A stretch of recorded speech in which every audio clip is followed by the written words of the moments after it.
अस्सलाम वालेकुम प्यारे दोस्तों, कैसे हैं आप लोग। उम्मीद करता हूँ खैरियत से होंगे।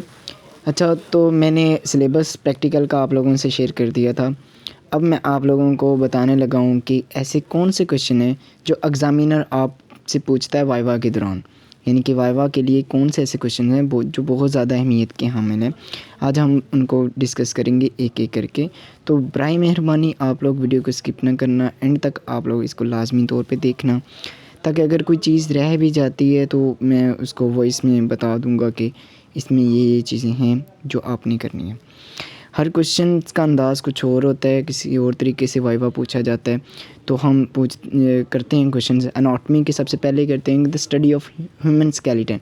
ह्यूमन स्केलेटन में से एक लाजमी आता है, वो पेड अनपेड बोन का पूछ सकता है, चेहरे की हड्डियों का पूछ सकता है, सबसे स्ट्रॉन्गेस्ट बोन कौन सी होती है और लार्जेस्ट कौन सी होती है, इस तरह स्ट्रॉन्गेस्ट मसल्स कौन सा होता है हमारी बॉडी का, और इसी तरह जो गर्दन की हड्डी होती है उसको क्या कहते हैं। देखें, ये आप ये नहीं कि सारा रट्टा मारने की कोई ज़रूरत नहीं है, आप लोग इसको जैसे सिंपली ज़बान में हम बताते हैं उसको वैसे बता सकते हैं।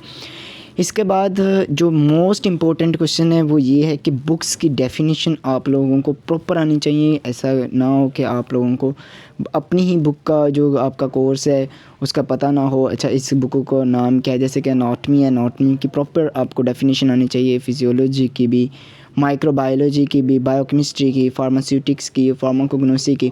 आप लोग उसको उर्दू में भी बता सकते हैं, ऐसा ज़रूरी नहीं है कि आप उसको इंग्लिश में रट्टा लगा के बताएं, आप उसको उर्दू में भी बता सकते हैं कि सर एनाटॉमी इसको कहते हैं, सर फिजियोलॉजी इसको कहते हैं, बायोकेमिस्ट्री इसको कहते हैं, फार्मास्यूटिक्स इसको कहते हैं, फार्माकोग्नोसी इसको कहते हैं।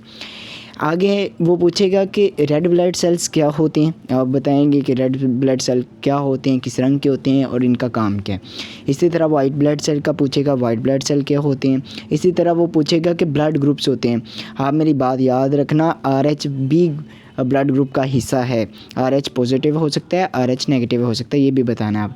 फिर पूछेगा ESR का मुखफ़फ़ क्या है, ये लाजमी तौर पे वो पूछ लेता है। इसके बाद हम ब्लड को कैसे मेजर करते हैं, ऐसे कुछ क्वेश्चंस होंगे। इसके बाद आ जाते हैं स्टेनिंग क्या होता है।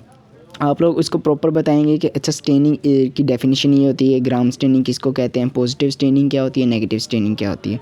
इसके बाद कलर्स ऑफ फार्मेसी, ये बहुत ही ज़्यादा इम्पोर्टेंट क्वेश्चन है कि फार्मेसी और मेडिकल स्टोर के लिए कौन सा कलर होता है। आप देखेंगे कि बैनर लगे हुए होते हैं बाहर, तो फार्मेसी का बैनर कुछ और रंग का होता है, मेडिकल स्टोर का बैनर कुछ और रंग का होता है। इस तरह वो पूछेगा कि आप फार्मेसी टेक्नीशियंस का लाइसेंस क्यों लेना चाहते हैं, किस वजह से लेना चाहते हैं, इसमें आपने एडमिशन क्यों लिया है, आप ये बताएंगे।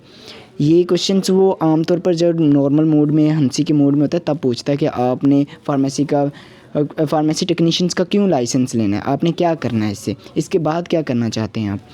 इसके बाद जो मोस्ट इम्पोर्टेंट क्वेश्चन है वो ये पूछेगा कि आपका जो कोर्स है वो क्या है, कैटेगरी A है, कैटेगरी B है, इन दोनों में डिफरेंस क्या है। ये भी पूछेगा कि आप अपने कोर्स को कैटेगरी B कोर्स को क्यों कहते हैं, इसके अलावा फॉर्म D को कैटेगरी A क्यों कहते हैं। इस सब की वजह आप लोग उनको बताएंगे, फिर जाके ही आपकी तसल्ली होगी। अपना ख्याल रखिएगा, मिलते हैं नेक्स्ट वीडियो में। फार्मास्यूटिक्स और फार्माकोग्नोसी के मोस्ट इंपॉर्टेंट क्वेश्चन बताऊंगा उसके भी, और ये भी आप लोग अच्छे से याद करेंगे। ओके, अपना ख्याल रखिएगा। अल्लाह हाफिज़।